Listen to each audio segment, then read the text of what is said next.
Welcome back to our mid-episode break, namely 90s Minute. Every week you look back at a culturally relevant show, movie, or piece of pop culture that probably helps stoke the algorithm. This week, in honor of Santa Claus doing a Die Hard, we're looking back at the last time Die Hard was set at Christmas. Die Hard 2.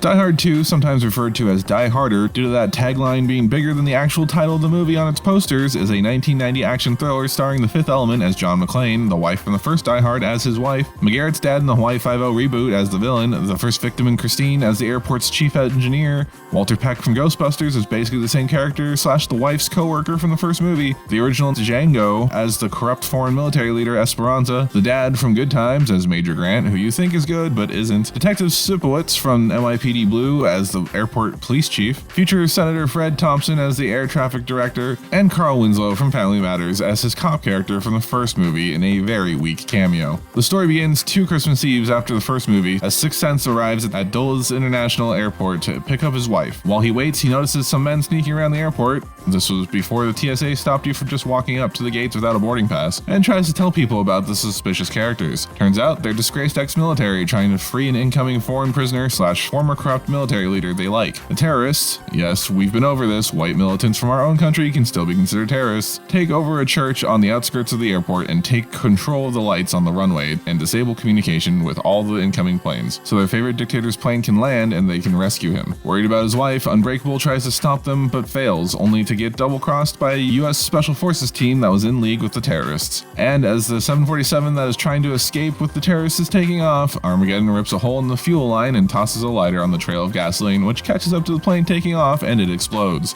Also, his wife uses a stun gun on her annoying co-worker in the plane they're on. With the fire at the end of the runway visible, the circling planes are able to land and the day is saved. And that's Die Hard 2 in a namely 90s minute. More or less.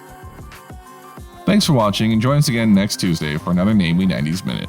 Remember, you can always hear these a day early in full episodes of Namely 90s on all major podcasting platforms. And most of the small ones too. Please subscribe and do all the other YouTube things, bell ringing, share like a scribes, that sort of stuff, and we'll catch you next time.